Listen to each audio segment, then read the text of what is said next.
bring you a meal on a silver platter on an I-beam anymore, but they do a lot of other great things for your house. And we're here with Jake Freeman of Freeman General Contracting in Danville. I'm assuming the name thing isn't a coincidence? No. You own the place? I do. All right. I do, actually. We've been around for, over almost 2 decades now. Wow. And actually, primarily what our company does is we focus on mainly the exteriors of not just homes, but commercial properties as well. Maybe the difference between our company than another is, not only are we able to take care of the stuff on the outside, but if there is damage in the event from such as a roof leak or such, we're able actually to take care of the inside as well. Now, this is kind of your busy season, I would imagine, as we work into spring and summer, although hopefully you're busy all year long. As people start to think about those renovations of their home, or they have some issue, wind or storm damage, what are some things they need to be looking for from a contractor? Obviously, you guys would be a great choice. We'll talk about that in a few minutes. But Sure. Just in general, for people who are going, I need to find someone to work on my house, what do they need to know? Well, the biggest thing is references, I would say, number one. And I don't mean just, some random book of people. I tell everybody, if you move away and you're wanting to know, I don't know who to call for something. I always recommend people reach out to wherever the product's coming from, the suppliers. They're going to give you names of people that pay their bills, people that are reputable, and so on. So, but the biggest thing, is to find professional companies, people who have references. We can all say we're licensed, bonded, and insured, but can we see that? Just again, service-oriented.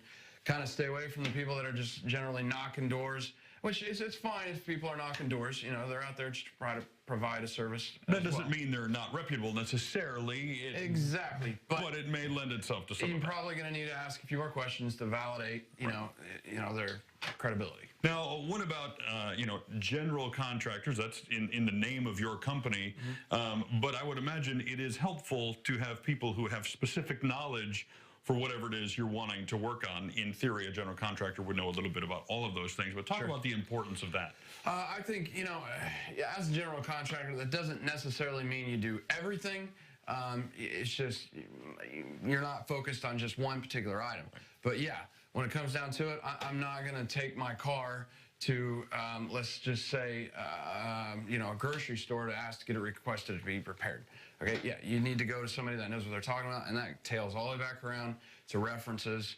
If somebody's credible and they're a professional entity. Now, in terms of your company, Freeman General Contracting, what are the things that you guys primarily focus on, and what regions? I mean, we're in Danville, that's where you're based, but where are you taking clients on from? Pretty much anything within 100 miles of this radius. So, generally, we'll take it over into the Bloomington area, and then we'll even go over to the Indianapolis area as well. Going north, we'll go up into the Waitsika area. Going south, somewhere around Mattoon, maybe is the cutoff. But it really depends on what it is. Are we able to help? If you need just a toilet replaced, we're not your people. But we would, kindly refer off, a couple, 3 different plumbers that are reputable and that could take care of it. So are you windows, doors, roof, siding? What's on your list? Mainly what we concentrate on, our prime focus is roofing. It's probably 65% of our business, but we do all of the rest of the exterior of a home. I mean, well, excluding a few things such as masonry or something like that nature. But then we get involved with the interior water damage, and we do the repairs as well on that. But we get brought into a lot of different insurance claims. I was going to be a question, because when you come to an insurance claim, those can be tricky, I would imagine, because there's an extra party involved. How does that work for you guys? Is it the insurance company that refers you? Can the client find you first and then go to their insurance company? Either way, if we're already working with people, obviously, we're soliciting our services to many agents out there. But really, again, now that goes back to service. You provide a good service, they're going to give your name out. But there are a lot of different things when it comes to an insurance claim. It's not as easy as just calling, getting an estimate, scheduling, doing it. There's a lot of other points in the process, and that's where people that are knowledgeable and that are reputable and that have been doing it and understand the process, such as ours, and there's other companies. Well, those tips are hugely helpful, and of course, if you have questions, call this guy. Jake is at Freeman General Contracting. And we'll have all the details for you about them and how you can get started with your general contracting project at CILiving.tv.